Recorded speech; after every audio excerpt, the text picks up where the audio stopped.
in the process of building one, right? Like, I am literally doing it, so I'm not saying not to.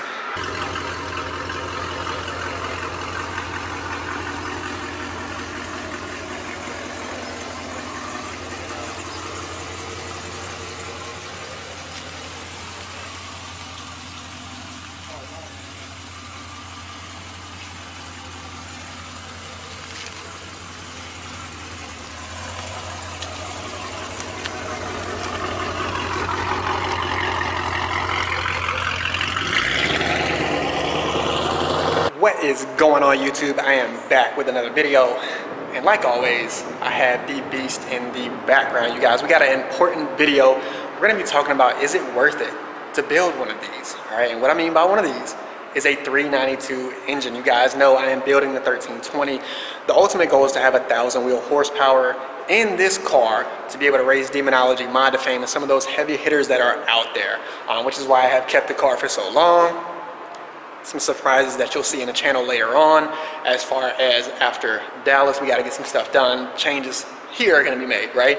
But if you're new to the channel, make sure you lock in, man. Hit that subscription button.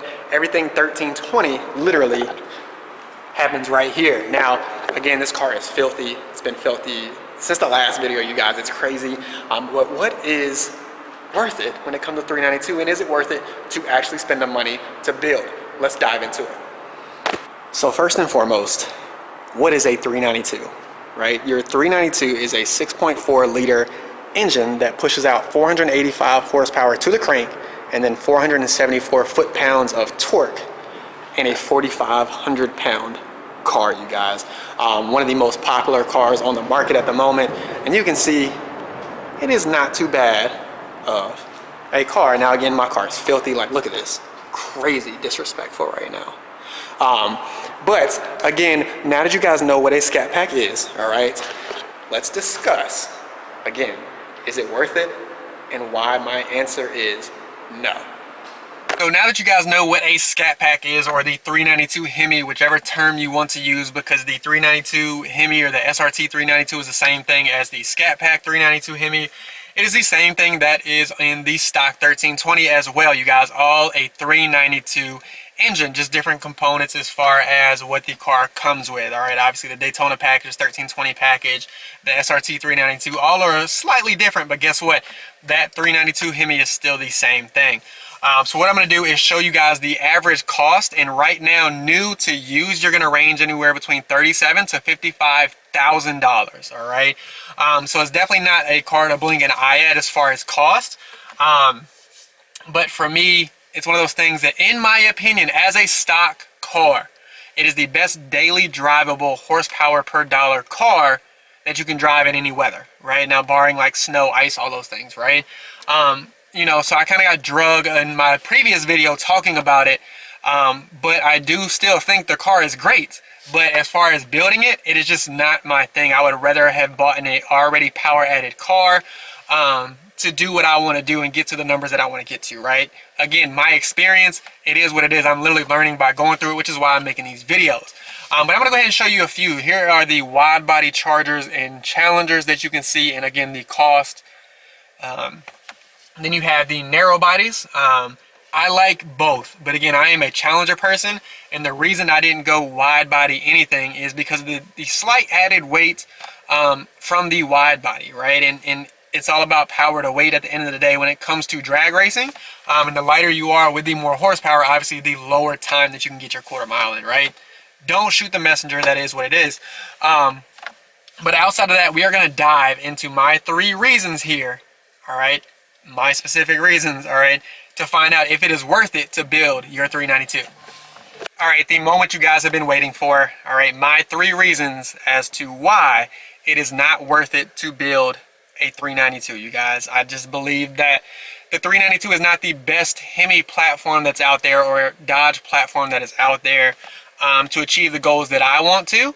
But I'm already too deep, and I'm enjoying the process, even though it is what it is, right?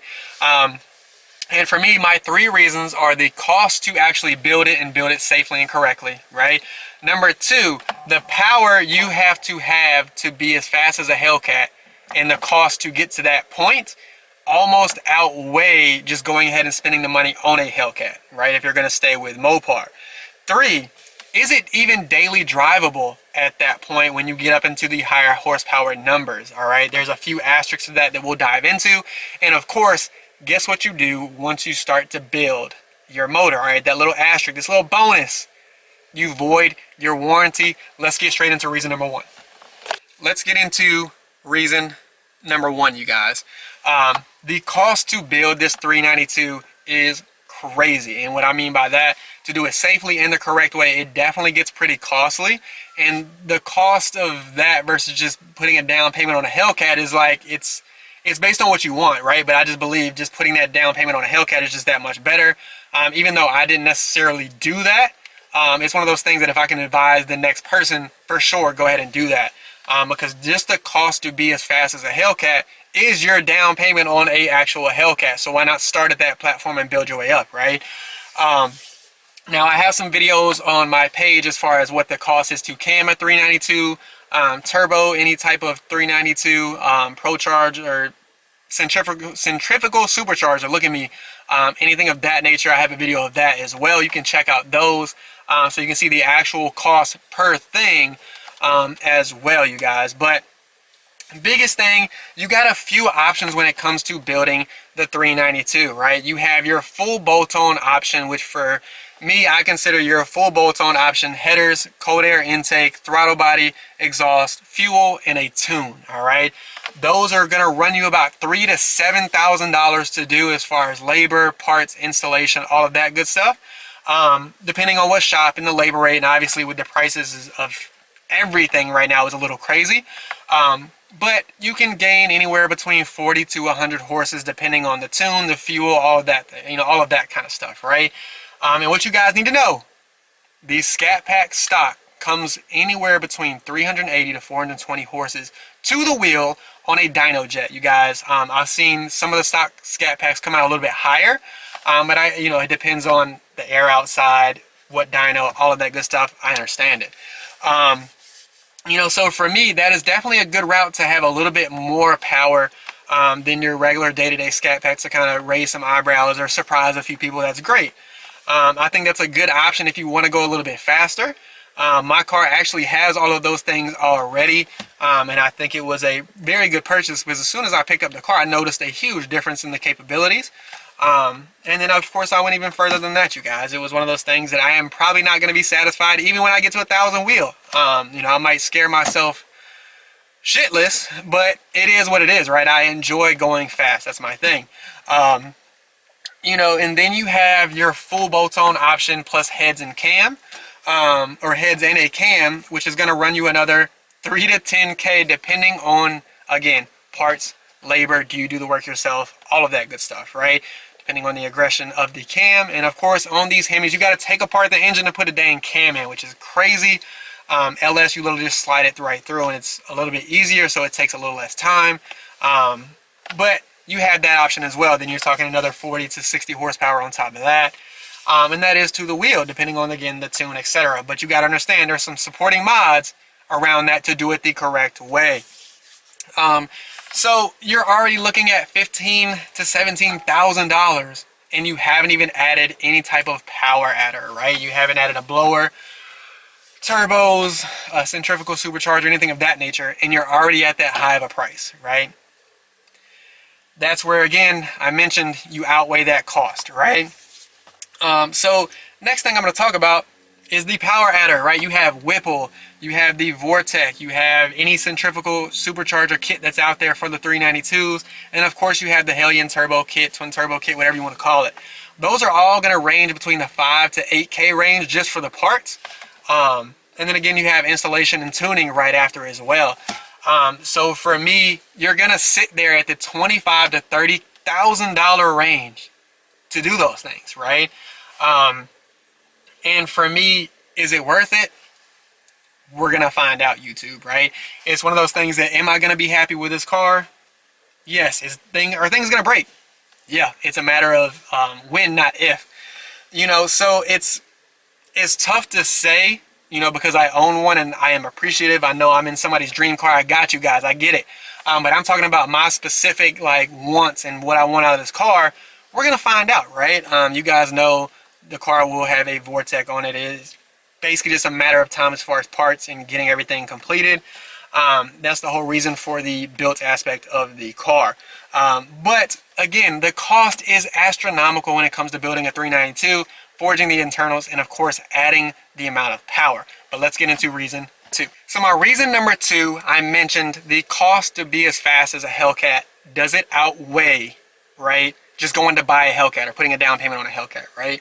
And this is why I think it's not necessarily worth it to build, because if you want to be as fast as a Hellcat, you're going to spend your down payment to do so. I get it. Everybody wants to be a little different. I like being different. I like being able to sneak up on the Hellcats and them asking what's going on with the car, quote unquote, why did I lose, whatever term you want to use, right? Yes, I beat stock Hellcats at the track. The 1320 is just set up that way, and then what I have done, you know, helps, right, at the end of the day.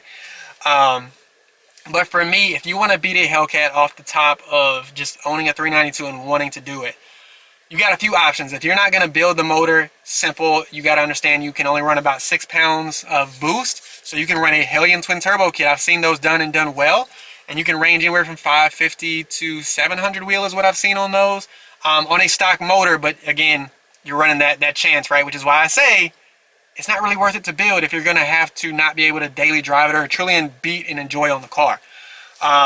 You have a blower, right? You can literally sit a blower on top of these, whether it be a Hellcat blower or Whipple, you know, depending on the generation. And again, 6 pounds of boost, or again, your centrifugal supercharger as well. 6 pounds of boost cap, right? You know, and then at that point, you can enjoy the car for what it is. You might not be able to beat on it as often, but when you do mod the car, it's always win, not if, you guys. So for me, if I'm going to spend that 8 to 15K, I would rather just put it down on a Hellcat. I already have that power, and then be able to build from there. I guess that's just my opinion and what I've learned. And then the shop has also told me that, you know, they had actually advised the same thing. If you are trying to build a 392, go ahead and put that money into a Hellcat. You can come back to them for stage 1 and stage 2 and be at anywhere between 750 to 900 wheel and be super crazy happy with your car for half of the cost, you guys. You know, all of these things are going to run you, again, 8 to 12, 8 to 15, somewhere around there, depending on, again, your shop, right? So that's my second reason as to why I believe that it's just not worth it to build a 392. Even though, again, I understand I'm doing it. Don't eat me up in the comments, but I'm already in too deep per se. And I'm enjoying the 392. I'm enjoying my 1320. You know, but again, reason 2, the cost to be as fast as a Hellcat just outweighs purchasing one, right? But let's get into reason 3. Reason number 3, all right? The question is, once built, is the 392 daily drivable? That's a yes and a no answer for me, all right? It all depends on what you have done, and then the amount of boost or what you're trying to get out of the car. I have about a 50-50 split on friends who have built 392s and either A, trailer the car when they go somewhere, or they only drive it on the weekends to car shows or to the drag strip and back, and even then it breaks, right? So for me, it's kind of tough to sit here and say that, you know, it's not a great car to have as a stock car. It's not a great car to have even if, you know, you go the full bolt-on option or anything like that. But what I've learned, again, things break, right? You got to treat it, you know, the way it should be. And I get that. You have to pay to play. But if I can help somebody out and advise, I'm going to, which is, again, why I made this video. So for me, I don't believe they're all the way daily drivable once you get to a certain point in building the 392. Because when you put that amount of money in there, if something breaks, that is on you. Again, for that bonus point of you void warranty.